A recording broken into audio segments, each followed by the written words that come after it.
on to section 2 here, and section 2 is all about starting to get your fingers in the shapes of chords. Alright, so this shape right here is a C major triad. I want you to put your thumb on C and your middle finger on E and your pinky on G. If you are able to, you can do thumb, index finger on E, and fourth finger on G. This is actually the ideal fingering for this shape, but I'm cool with either one, whatever works better for your hands. People with super long fingers might actually prefer 1, 2, 3. This is what I call the chicken claw. Alright, but this is not ideal. But if you have super long fingers, sometimes this makes sense. Better to do 1, 2, 4. If you count fingers 1, 2, 3, 4, 5, to do 1, 2, 4. Or 1, 3, 5 is cool too.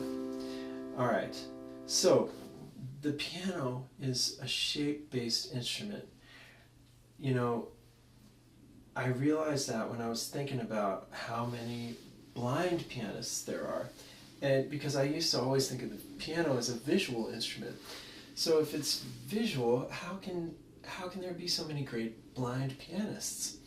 And so I was playing with my eyes closed a lot and thinking about like how does this work? And it started to come to me that it's shapes. And you can see shapes visually, of course, but you can also just feel shapes physically. And I think that is the key to really digging into chords and the different keys on the piano and starting to conquer the primary challenge of this instrument, which is that there's so many different shapes. But if you can get to know them and then start collecting them in groups, then you start to lower the cognitive load and it becomes easier to really understand this instrument and execute stuff. So, I want you to play the C major triad in your right hand. This is C, E, and G. It's called the C major triad. And this is called root position C major triad because the root of the chord, C, is the farthest to the left on the bottom of the chord. Alright, there are other ways to play this chord, like that or like that, but we're just going to start right here in root position C. Alright, and your left hand, let's put the left hand on the root, just the root, down here, 1 octave or 2 octaves below where you're playing. See, 1 octave below, 2 octaves below. If you want, you can play an octave in your left hand, and that's a nice, solid, commercial styles piano right there. Boom. Alright. So, you want to make sure you're playing that all at one time. It's just one thing. Alright. C major triad. Alright. So, and you want your right hand in the middle of the piano. Alright, if you play it down here, it's pretty low. That's doable. This is as low as you want to go with that. If you went down here, there's no resonance. It's totally muddied up because of the frequencies. Here, it's cool. It's very low, but it's nice actually. It's really rich. Here, nice, cool sound.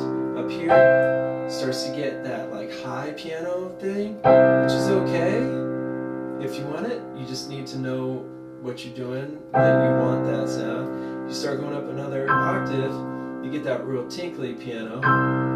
This could be cool for different styles, alright, but you have to be real intentional with it. And up here, super tinkly. And again, you just got to be intentional about where you want it. This is your right down the middle. Sounds great, guaranteed. Middle register, alright? Here, that'll do too. That's nice and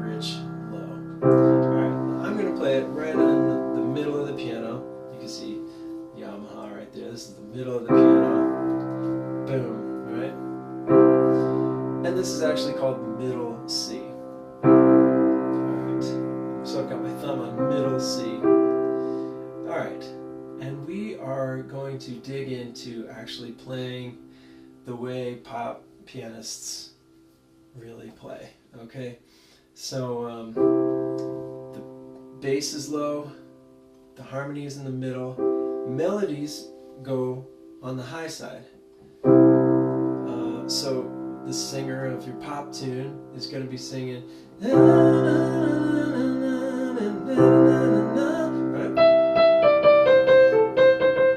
Whatever the song happens to be, just making that up.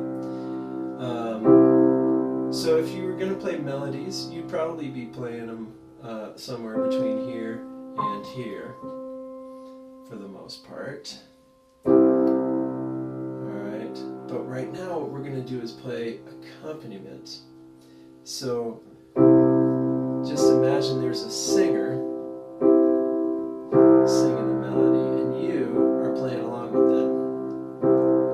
You don't want to get in their way and try to play the melody too. You just want to play accompaniment, play the chords.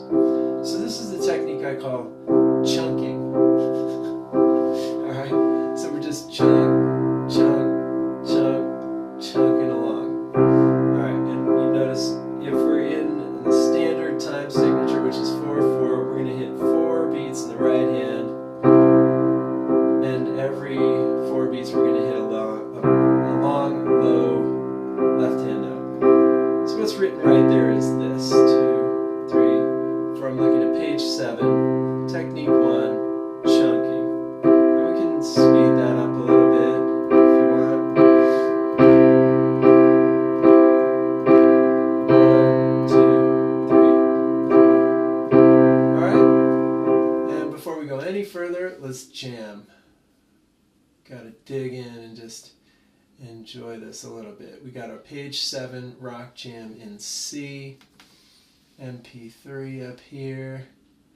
And again, if you skip the first video and you're wondering where those play-alongs are, you can go back to the table of contents and find the Google Drive folder right there. Alright, play-along tracks. Alright, so I'm going to open this up with my music player, and here it comes. 1, 2, 3, 4.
Cool. So yeah, I hope you're feeling like, oh god, I can't do that anymore. It's so boring.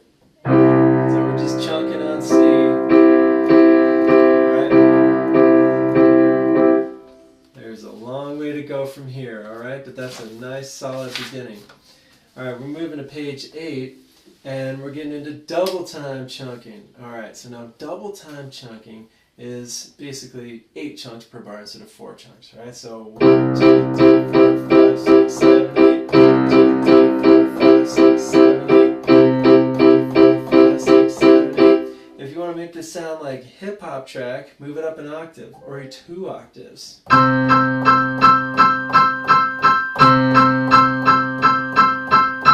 When I was producing hip-hop tracks in New York City for Warner Brothers, you know, that that was like the go-to technique, man. People just wanted to hear. Mostly it was a minor triad.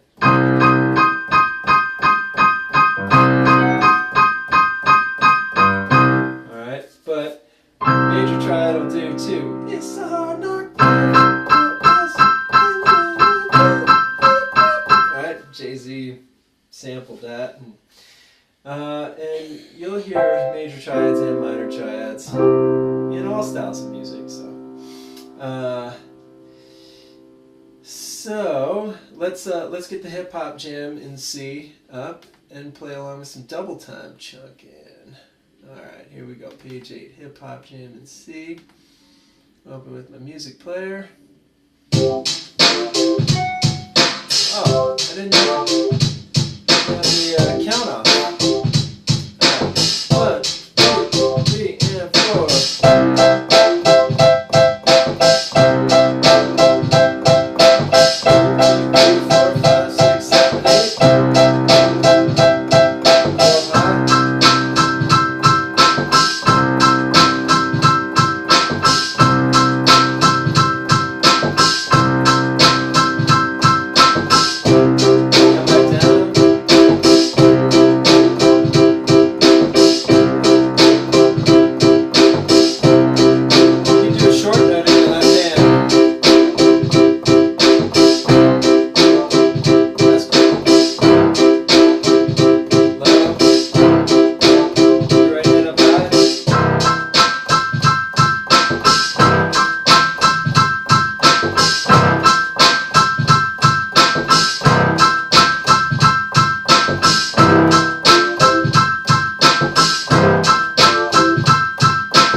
So I hope you're already starting to get a little bit bored.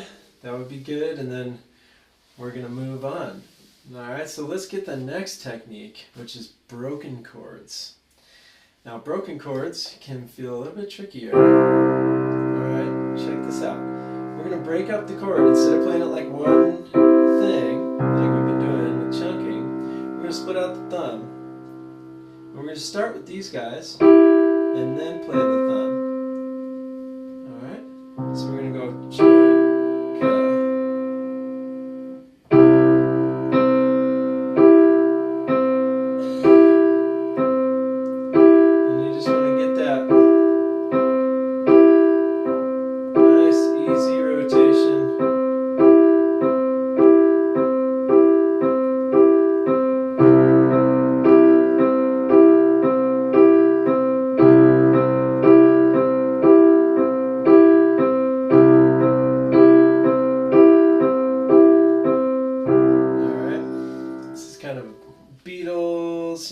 Songwriter kind of technique here. So let's get our broken chord jam going on. Alright, got page 8 broken chord jam. 1, 2, 1, 2, 3. This is slower, huh?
Okay, so that's your broken chords. Go back over those as much as you feel like you need to.